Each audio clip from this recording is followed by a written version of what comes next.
Alors bonjour, je m'appelle Marie Gervais, je suis autrice et notamment mon dernier livre qui est sorti fin 2020, Il me tue cet amour, qui raconte mes 8 années de violence conjugale de 16 à 24 ans et toutes les années de reconstruction qui ont suivi. Et depuis la sortie du livre, je fais beaucoup d'actions auprès de tous les publics, le grand public, les jeunes, mais aussi de plus en plus les professionnels, pour sensibiliser aux violences conjugales et aux violences dans les couples adolescents.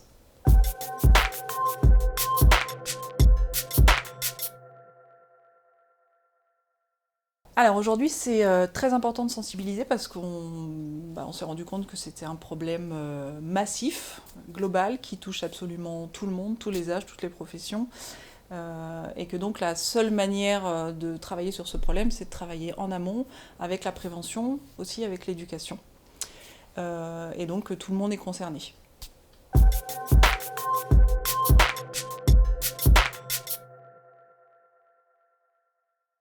Alors c'est très important d'en parler dans les collèges et les lycées parce que ça arrive aussi à cet âge, parfois dès la première relation, comme moi j'ai pu le vivre, et que c'est un âge où les jeunes sont vraiment très entourés de messages toxiques. Il y a une grande banalisation de la violence, une grande minimisation de toutes les formes de violence. Et donc c'est important de lutter contre toutes les formes de stéréotypes.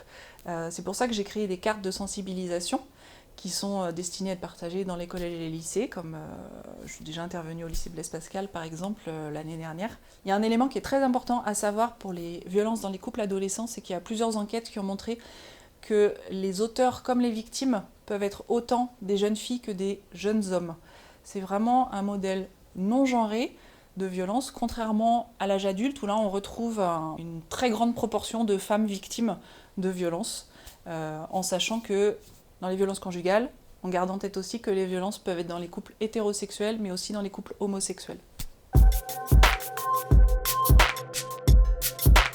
Alors, si je suis victime de violence, déjà c'est une première étape de franchie parce que c'est reconnaître qu'on est victime de violence. Et je rappelle qu'il n'y a pas que les violences physiques, que les plus destructrices et les premières, c'est toujours les violences psychologiques. Y a un numéro qui est parfait pour ça, c'est le 3919, où on peut recevoir déjà beaucoup de conseils.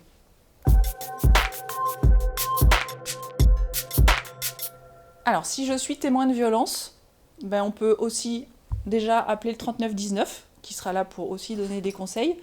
La première chose à faire quand on est témoin, c'est surtout d'agir. C'est de croire la personne. C'est très difficile de parler des violences qu'on a subies, donc déjà de croire la personne qui nous parle, et puis de l'accompagner, d'être là pour elle.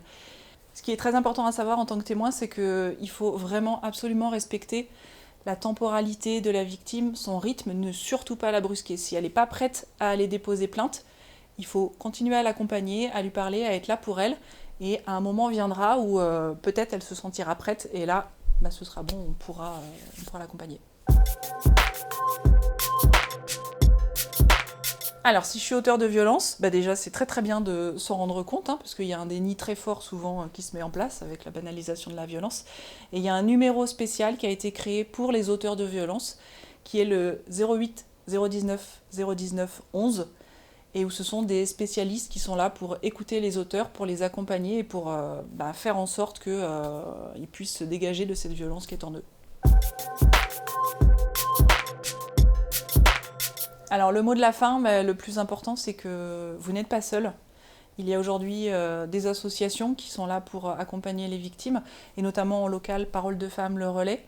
Et puis, c'est important de parler, la parole s'est libérée, l'écoute aussi s'est libérée. Donc pour toutes les personnes qui recueillent, parfois pour la première fois, la parole d'une victime, surtout gardez bien en tête, croyez les victimes. Elles ont besoin d'être accompagnées, elles ont besoin de retrouver confiance en elles pour se sortir de ces situations.